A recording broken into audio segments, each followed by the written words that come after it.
This is not cricket. یہ انگریزی زبان کا ایک محاورہ ہے جو برطانوی معاشرے کے وکٹورین عہد میں بننے والی اخلاقیات کی بہت اچھی طرح عکاسی کرتا ہے۔ برطانوی سلطنت کے اس عروج کے زمانے میں برطانوی معاشرے کے غلام ملکوں اور اپنے غلام لوگوں کے لیے تو چاہے سیاسی اور اخلاقی اصول کچھ اور تھے یا یوں کہہ لیں کہ کوئی اصول تھے ہی نہیں، لیکن وہ خود اپنے معاشرے میں بلا شبہ ہر معاملے میں اخلاقی اصولوں اور قواعد و ضوابط اور رولز آف بزنس کی پاسداری کرنے کی سختی سے تعلیم بھی دیتے تھے اور خود اس پر عمل بھی کرتے تھے۔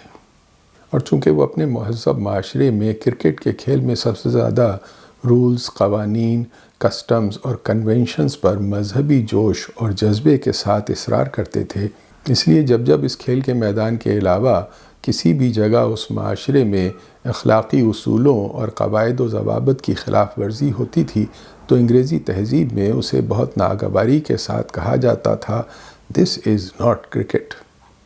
ہمارے لیے آج انگریزی زبان کا یہ محاورہ دو معنوں میں استعمال ہو سکتا ہے، ایک اس کے لغوی معنی اور دوسرے اس کے معنوی معنی۔ میں اپنا مطلب سمجھانے کی کوشش کرتا ہوں۔ ایک تو اس کے مطلب یہ ہے کہ جو کچھ ہم نے پچھلے دنوں اپنے ملک میں اور پارلیمنٹ میں اور پنجاب اسمبلی کے ایوان میں اور سپریم کورٹ اور ہائی کورٹ میں ہوتے دیکھا ہے، تو اگر ہم ایک مہذب معاشرہ ہوتے تو یہ کہہ سکتے تھے کہ دس از ناٹ کرکٹ۔ جب ہم دن کے 12 بجے اس ملک کی سٹنگ گورنمنٹ کی ایک آئینی درخواست کو اس ملک کی سب سے بڑی عدالت میں اس وجہ سے رد ہوتے ہوئے دیکھتے ہیں کہ عدالت کا وقت ختم ہو چکا ہے، اور پھر اسی رات کو 12 بجے عدالت کو ہنگامی طور پر کھول کر ایک انجان شخص کی درخواست قبول کرتے ہوئے دیکھتے ہیں، تو ہم اگر ایک مہذب معاشرہ ہوتے تو یہ کہہ سکتے تھے کہ دس از ناٹ کرکٹ۔ جب ہم اپنے ملک کی برہم ہو جانے والی عدالتوں کے فیصلے میں دنیا بھر کے مسلمہ طور پر تسلیم کیے جانے والے ٹرائیکاٹمی کے اصول کو اور پاکستان کے آئین کے آرٹیکل 69 کو پامال ہوتے دیکھتے ہیں، جس کے تحت پارلیمنٹ، انتظامیہ اور عدلیہ کے درمیان ایک دیوار قائم کر کے انہیں ایک دوسرے سے آزاد اور خود مختار رکھا جاتا ہے، اور جب ہم اس فائر وال کو عبور ہوتا ہوا دیکھتے ہیں اور عدالت عالیہ کی طرف سے پارلیمنٹ کو ڈیٹیلڈ پروسیجرل ہدایات ملتی ہوئی دیکھتے ہیں اور پارلیمنٹ کے سامنے قیدیوں کو لے جانے والی گاڑیاں جمع ہوتی دیکھتے ہیں، تو اگر ہم ایک مہذب معاشرہ ہوتے تو یہ کہہ سکتے تھے کہ دس از ناٹ کرکٹ۔ اور جب ہم نے ملک میں ان لوگوں پر مشتمل ایک نئی حکومت اور کابینہ بنتے ہوئے دیکھی جن میں سے نصف سے زیادہ لوگوں پر آج بھی ملک کی اعلیٰ عدالتوں میں اربوں روپے کی سنگین مالی بدعنوانیوں، منی لانڈرنگ اور نارکوٹکس کے مقدمے چل رہے ہیں، جن میں کئی مقدموں میں کچھ رہنما کانوکٹ بھی ہو چکے ہیں اور کچھ اور مقدموں میں ان کے خلاف چارج شیٹ جمع کی جا چکی ہیں، تو اگر ہم ایک مہذب معاشرہ ہوتے تو یہ کہہ سکتے تھے کہ دس از ناٹ کرکٹ۔ بالفرض اگر یہ تمام مقدمے جو ان میں سے اکثر خود انہوں نے ہی آپس میں ایک دوسرے کے خلاف قائم کیے تھے، جھوٹے اور بدنیتی پر مبنی تھے، اور اگر یہ صرف سیاسی انتقام ہی تھا تو کم از کم ان لوگوں کے وزیر اعظم اور وزیر بننے سے پہلے ان مقدموں کو عدالت کے یک جنبش قلم فیصلے سے خارج کر کے اس ملک کے قانون کا بظاہر ہی کچھ بھرم رکھ لیا جاتا۔ لیکن اس کے بجائے جو ہوا اس کو دیکھ کر اگر ہم ایک مہذب معاشرہ ہوتے تو یہ کہہ سکتے تھے کہ دس از ناٹ کرکٹ۔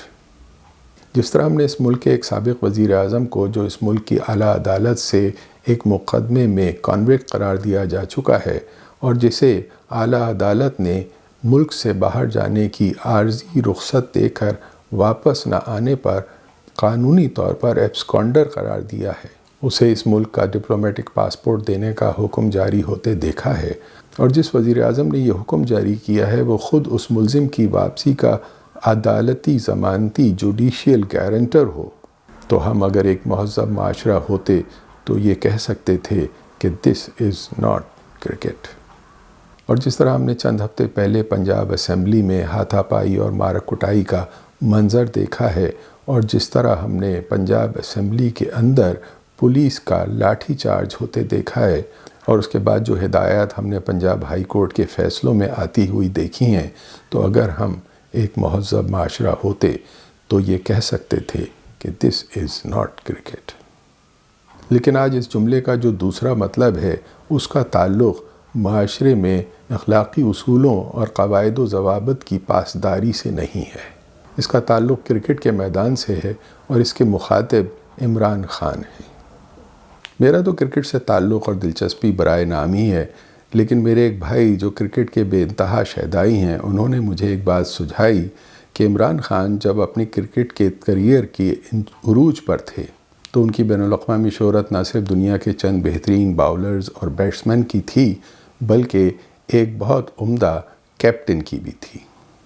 اس وقت عمران خان جب کرکٹ کے میدان میں اپنی ٹیم کے ساتھ اترتے تھے تو نہ صرف انہیں اپنی مخالف ٹیم کے ہر کھلاڑی کی تمام خوبیوں اور کمزوریوں کا بخوبی علم ہوتا تھا، بلکہ انہیں اس روز پچ کی کیفیت، اسٹیڈیم میں چلنے والی ہوا کے رخ اور اس کی رفتار کا اور اس میں موئسچر کی مقدار کا بھی علم ہوتا تھا، اور مخالف ٹیم کی بدلتی ہوئی فیلڈنگ کی ہر پوزیشن کا پتہ ہوتا تھا۔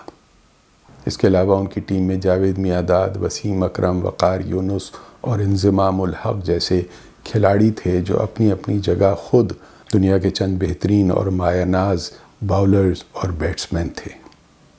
لیکن جب عمران خان سیاست کے میدان میں اترے تو یہ کرکٹ نہیں تھی۔ سیاست کے اس میدان کی پوزیشن کا علم انہیں نہیں تھا،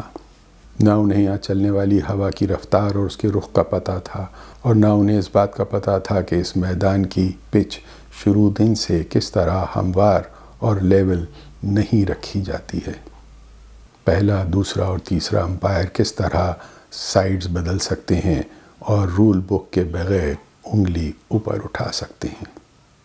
کس طرح اس کھیل کے ICC جیسے بڑے اور عالمی طاقتور ادارے خود ایک مافیا کی طرح ہیویلی لوڈڈ گنز ہیں۔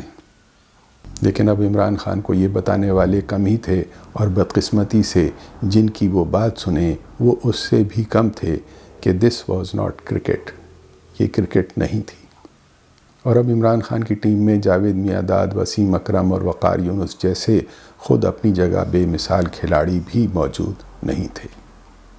اب انہوں نے سیاست کے میدان کو نہ جاننے کی وجہ سے اپنی ٹیم میں جن کھلاڑیوں کو چنا تھا، ان میں سے کچھ بلا شبہ بہت عمدہ کھلاڑی تھے، اور ان میں سے کچھ اپنی کمزوریوں کے باوجود کچھ خوبیوں کے بھی مالک تھے۔ لیکن اس ٹیم میں کافی ایسے لوگ بھی تھے جو میر صادق اور میر جعفر تھے،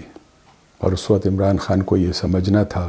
کہ یہ کرکٹ نہیں ہے۔ عمران خان 11 کی پہلی ٹیم جو بھی تھی، جیسی بھی تھی، کچھ ان کی اپنی ناتجربہ کاری تھی اور کچھ وقت کی مجبوری تھی۔ بہرحال جو بھی تھا، اس کا نتیجہ اب عمران خان کے سامنے ہے۔ بہت سارے کیچ چھوٹے، بہت سارے شاٹس کھیلے ہی نہیں گئے، کچھ لا حاصل چیزوں میں وقت ضائع کیا گیا، اور کچھ کھلاڑی اپنی کرکٹ الگ کھیلنے میں مصروف رہے۔ اور میچ کی آخری اننگ میں تو کرکٹ ختم ہی ہو گئی تھی، اور کچھ رگبی اور کچھ فٹ بال اور کچھ ورلڈ ریسلنگ انٹرٹینمنٹ اور کچھ دیسی کبڈی شروع ہو گئی تھی۔ اور عمران خان کو یہ بات سمجھنے میں کچھ دیر لگی کہ دس واز ناٹ کرکٹ۔ لیکن آخر میں ایک بات انہونی ضرور ہو گئی کہ اچانک نہ جانے کہاں سے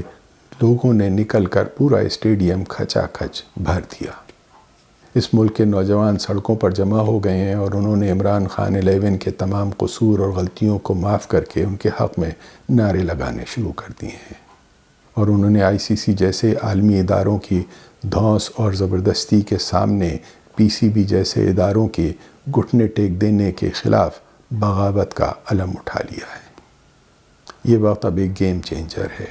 اب عمران خان کی ناکامی اس ملک کے نوجوانوں کے اعتماد اور خودداری کو بہت بڑی ٹھیس پہنچائے گی۔ اب انہیں ایک دوسرا ورلڈ کپ جیتنا ہے۔ عمران خان کو اس ملک کے لاکھوں نوجوانوں کے اعتماد اور بھروسے پر پورا اترنا ہے۔ انہیں خود اس ملک کے لوگوں اور نوجوانوں پر بھروسہ کرنا ہے، ایک نئی ٹیم کو ترتیب دینا ہے، اور انہیں یہ سمجھنا ہے کہ this is not cricket, this is politics, اور سب سے بڑھ کر یہ کہ دس از انٹرنیشنل پالیٹکس۔ اب یہ ان کی ایک لانگ ٹرم بیٹل ہے۔ انہیں یہ سمجھنا ہے کہ اپنی منزل اور اپنے مقصد پر مضبوطی اور استقامت سے قائم رہتے ہوئے politics is an art of strategic compromises.